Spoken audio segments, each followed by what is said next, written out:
बंधु माने आजिर एही कार्यक्रम को आपण मानकु स्वागत। आजिर एही कार्यक्रमटी मिथुन राशि व्यक्ति विशेष मानक पई बहुत गुरुत्वपूर्ण अटे, बहुत ही खास अटे। कारण एही पवित्र रामनवमी ठारू आपणकर जीवन रे किछि बड़ परिवर्तन आसीबाकु जाउछि, किछि खास घटना आपणक जीवन रे घटिबाकु जाउछि। नवग्रहंकर स्थिति आपणक कुंडली रे किछि एभली भाबरे रहिछि जे अनेक क्षेत्र रे आपणकु सफलता मिलिबाकु जाउछि, किंतु किछि क्षेत्र रे आपणकु प्रतिकारर मध्य आवश्यकता रहिछि, सतर्कतार आवश्यकता रहिछि। तो बंधु माने एही पवित्र रामनवमी परे आपणकर जीवन रे कोन सब परिवर्तन हेबाकु जाउछि से विषय रे जानिबा पई आपण माने भिडियोटी को स्किप न करी शेष पर्यंत निश्चय देखंतु एवं भिडियोटी को लाइक करी चैनल टी को सब्सक्राइब करी दियंतु। कमेंट बॉक्स रे भक्ति एवं श्रद्धार सहित जय श्री राम निश्चय लिखंतु।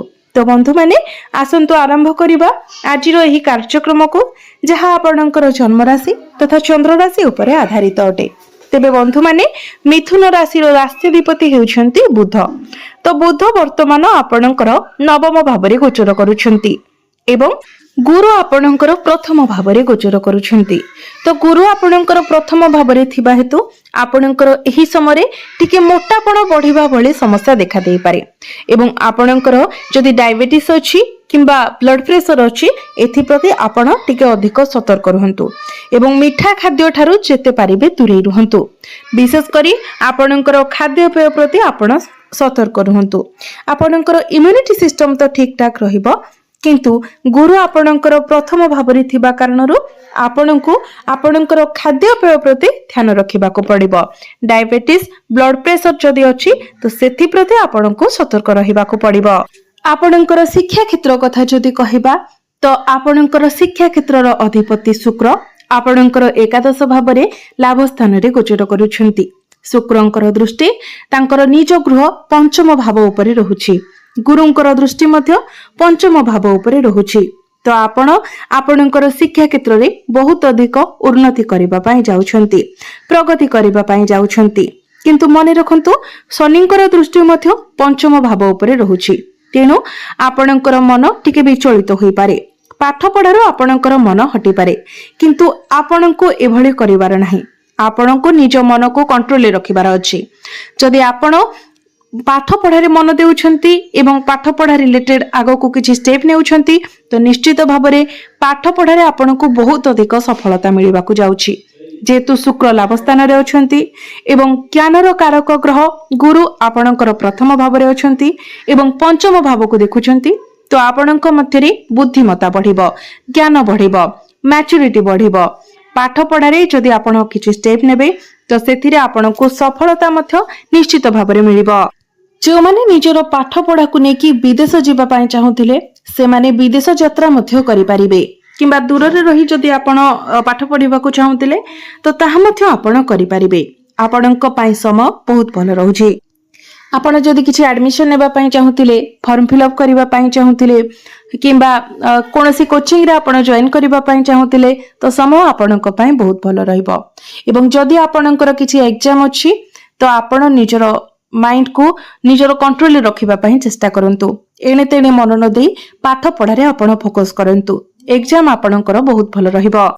किंतु आपणकर प्रेम जीवन कथा जदि कहिबा तो एठारे आपणकर जे अछंती पार्टनर तांकर मूड टिके स्विंग होई पारे, तांको भितरे टिके एग्रेशन देखा देई पारे, जिद्दीपण देखा देई पारे। तेबे शुक्रंकर दृष्टि पंचम भाव आपणकर प्रेम जीवनर भाव उपर को रहउथिबा हेतु से सब किछि ठीक करबा पई चेष्टा करिवे। जदियो केबे केबे आपणक मध्यरे टिके मिसअंडरस्टैंडिंग होई पारे, जुक्ति तर्क होई पारे, तो पुणी थरे सब किछि ठीक मध्य होइछिबो। वैवाहिक जीवन कथा जदि कहिबा तो वैवाहिक जीवन आपणकर बहुत भल रहिबो, कारण आपणकर वैवाहिक जीवनर अधिपति गुरु आपणकर प्रथम भावरे गोचर करूछंती एवं एहा परे परे गुरु आपणकर द्वितीय भाव को आसी जिवे, बहुत भल स्थिति को आसी जिवे। तो आमे जदि देखिबा तो वैवाहिक जीवन आपणकर बहुत भल रहुछि। आपण आपणकर जीवन साथींकर पर्सनल एवं प्रोफेशनल लाइफ रे ग्रोथ मध्य देखिबा को पाइबे। आपणकर वैवाहिक जीवन रे जदि भी किछि समस्या थिला, कोनोसी प्रकारर मतंतर थिला तो से सब किछि दूर होई जिवो। आपणक मध्यरे भल पाइबा बढ़िबो, ବୁଝାମଣା ବଢିବ। ଆପଣ 2 ଜଣ ମିଶି କିଛି ବଡ ଡିସିସନ ନେଇ ପାରନ୍ତି, ଫ୍ୟାମିଲି ପ୍ଲାନିଂ ପାଇଁ ଚିନ୍ତା କରିପାରନ୍ତି କିମ୍ବା କେଉଁଆଡେ ବୁଲି ଯିବା ପାଇଁ ମଧ୍ୟ ଆପଣ ଡିସିସନ ନେଇ ପାରନ୍ତି। ଭାଗ୍ୟ କଥା ଯଦି କହିବା ତ ଆପଣଙ୍କର ଭାଗ୍ୟ ଭାବର ଅଧିପତି ଶନି ଆପଣଙ୍କର 10ମ ଭାବରେ ଗୋଚର କରୁଛନ୍ତି, ବହୁତ ଭଲ ସ୍ଥିତିରେ ଅଛନ୍ତି। କିନ୍ତୁ ଆପଣଙ୍କର ଭାଗ୍ୟ ସ୍ଥାନରେ ରାହୁ ଏବଂ ବୁଧ ଗୋଚର କରୁଛନ୍ତି। ଶନିଙ୍କର ସ୍ଥିତି ଯେହେତୁ ବହୁତ ଭଲ ରହୁଛି ତ ସେ ଆପଣଙ୍କର ଭାଗ୍ୟକୁ ମଜବୁତ ବନାଉଛନ୍ତି, କିନ୍ତୁ ରାହୁ ଆପଣଙ୍କର ଭାଗ୍ୟ ସ୍ଥାନରେ ରହି ଆପଣଙ୍କର ଭାଗ୍ୟରେ ବାଧା ଉତ୍ପନ୍ନ କରୁଛନ୍ତି, ସମସ୍ୟା ଆଣୁଛନ୍ତି। ତ ମନେ ରଖନ୍ତୁ, ଯେହେତୁ ଶନିଙ୍କର ସ୍ଥିତି ଭଲ ରହୁଛି ତ କାର୍ଯ୍ୟରେ ଆପଣଙ୍କୁ ସଫଳତା ନିଶ୍ଚିତ ଭାବରେ ମିଳିବ। ତ ଆପଣ ଯଦି କୌଣସି କାର୍ଯ୍ୟ ଷ୍ଟାର୍ଟ କରୁଛନ୍ତି ଏବଂ ପ୍ରଥମେ କିଛି ଅସୁବିଧା ଆସୁଛି, କିଛି ବାଧାବିଘ୍ନ ଆସୁଛି ତ ଡରି ନ ଯାଇ ଆପଣ ଆଗକୁ ବଢନ୍ତୁ। କାରଣ ରାହୁ ତ ଅଛନ୍ତି, ଯେହେତୁ ଆପଣଙ୍କୁ ବାଧାବିଘ୍ନ ଦେବେ, ଆପଣଙ୍କୁ ସମସ୍ୟା ଦେବେ। କିନ୍ତୁ ଶନିଙ୍କର ସ୍ଥିତି ଭଲ ଥିବା ହେତୁ କାର୍ଯ୍ୟରେ ସଫଳତା ମଧ୍ୟ ନିଶ୍ଚିତ ଭାବରେ ମିଳିବ। ତେଣୁ କୌଣସି ବାଧାବିଘ୍ନକୁ ନ ଡରି, ସମସ୍ୟାକୁ ନ ଡରି ଆପଣ ନିଜର କାର୍ଯ୍ୟକୁ ଜାରି ରଖନ୍ତୁ ଏବଂ ଆଗକୁ ବଢନ୍ତୁ। ଭାଗ୍ୟ ସମ୍ବନ୍ଧିତ ଆପଣ ଯାହା ବି ନିର୍ଣ୍ଣୟ ନେବେ ପରିଶେଷରେ ଆପଣଙ୍କୁ ସଫଳତା ହିଁ ମିଳିବ। ଏହା ବ୍ୟତୀତ ଗୁରୁଙ୍କର ଦୃଷ୍ଟି ମଧ୍ୟ 9ମ ଭାବ ଉପରେ ପଡୁଛି, ତେଣୁ ଗୁରୁ ମଧ୍ୟ ଆପଣଙ୍କୁ ଭାଗ୍ୟରେ ସପୋର୍ଟ ଦେବେ। କ୍ୟାରିୟର କଥା ଯଦି କହିବା ତ ଆପଣଙ୍କର କ୍ୟାରିୟର ଭାବର ଅଧିପତି ଗୁରୁ ଯେହେତୁ 1ମ ଭାବରେ ଅଛନ୍ତି, ବହୁତ ଭଲ ସ୍ଥିତିରେ ଅଛନ୍ତି, ତ କ୍ୟାରିୟରକୁ ନେଇକି ଚିନ୍ତା କରିବାର କୌଣସି ଆବଶ୍ୟକତା ନାହିଁ। କିନ୍ତୁ ମନେ ରଖନ୍ତୁ, ସୂର୍ଯ୍ୟ, ଶନି, ମଙ୍ଗଳ এই 3ଟି ଗ୍ରହ ଆପଣଙ୍କର କ୍ୟାରିୟର ଭାବରେ 10ମ ଭାବରେ ଗୋଚର କରୁଛନ୍ତି। ତ ଆପଣଙ୍କ ମଧ୍ୟରେ ଟିକେ ଅହଙ୍କାର ଭାବ ଆସିପାରେ, ଜିଦ୍ଦି ସ୍ୱଭାବ ରହିପାରେ, ଆଗ୍ରେସନ ଆସିପାରେ। এই ସବୁକୁ ଆପଣଙ୍କୁ କଣ୍ଟ୍ରୋଲ କରିବାର ଅଛି। ଆପଣ ନିଜ ଭିତରକୁ ଅହଙ୍କାର ଆସିବାକୁ ଦିଅନ୍ତୁ ନାହିଁ, ଆଗ୍ରେସନକୁ କଣ୍ଟ୍ରୋଲ କରନ୍ତୁ, ଜିଦ୍ଦି ସ୍ୱଭାବକୁ ନିଜଠାରୁ ଦୂରେଇ ରୁହନ୍ତୁ। ଦେଖିବେ ଆପଣ ଆପଣଙ୍କର କ୍ୟାରିୟରରେ ବହୁତ ଅଧିକ ଗ୍ରୋ କରିବେ, ଆପଣଙ୍କୁ ବହୁତ କିଛି ଆଚିଭମେଣ୍ଟ ମିଳିବ, ବହୁତ କିଛି ସଫଳତା ମିଳିବ। ଗୁରୁ ଆପଣଙ୍କୁ ମ୍ୟାଚୁରିଟି ଦେବେ, ଆପଣଙ୍କ ମଧ୍ୟରେ ଜ୍ଞାନ ବଢାଇବେ, ମ୍ୟାନେଜମେଣ୍ଟ ସ୍କିଲ୍ ବଢାଇବେ, କମ୍ୟୁନିକେସନ ସ୍କିଲ୍ ମଧ୍ୟ ଆପଣଙ୍କର ବହୁତ ଭଲ ରହିବ। ତ এই ସବୁ କାରଣରୁ ଆପଣ ଆପଣଙ୍କର କ୍ୟାରିୟରରେ ବଡ କିଛି ଆଚିଭ କରିପାରନ୍ତି। କାର୍ଯ୍ୟକ୍ଷେତ୍ରରେ ଆପଣଙ୍କୁ ମାନ ସମ୍ମାନ ପ୍ରାପ୍ତି ହେବ, ଆପଣଙ୍କର ପଦୋନ୍ନତି ହେବାର ମଧ୍ୟ ସମ୍ଭାବନା ରହୁଛି। କାର୍ଯ୍ୟକ୍ଷେତ୍ରରେ ଆପଣ ପ୍ରଶଂସିତ ହେବେ। ଯେଉଁମାନଙ୍କ ପାଖରେ ଚାକିରି ନାହିଁ ସେମାନଙ୍କୁ ଚାକିରି ମିଳିବାର ମଧ୍ୟ ବହୁତ ଅଧିକ ସମ୍ଭାବନା ରହୁଛି। କେବଳ ଆପଣ ଏଇ କଥା ପ୍ରତି ଧ୍ୟାନ ରଖନ୍ତୁ, ଆପଣଙ୍କୁ ଆପଣଙ୍କର ଆଗ୍ରେସନ, ଆପଣଙ୍କର ଜିଦ୍ଦି ସ୍ୱଭାବ ଏବଂ ଅହଙ୍କାରକୁ ନିଜଠାରୁ ସମ୍ପୂର୍ଣ୍ଣ ଦୂରେଇ ରଖିବାର ଅଛି। ବିଜନେସ କଥା ଯଦି କହିବା ତ ବିଜନେସ ମଧ୍ୟ ଆପଣଙ୍କର ପ୍ରଫିଟେବଲ ରହୁଛି। ଯେହେତୁ ବୁଧଙ୍କର ସ୍ଥିତି ଭଲ ରହୁଛି ତ ବିଜନେସରେ ମଧ୍ୟ ଆପଣ ଗ୍ରୋ କରିବେ। ଯଦି ଆପଣ କିଛି ବିଜନେସ ଷ୍ଟାର୍ଟ କରିବା ପାଇଁ ଚାହୁଁଛନ୍ତି ତାହା ମଧ୍ୟ ଆପଣ କରିବେ।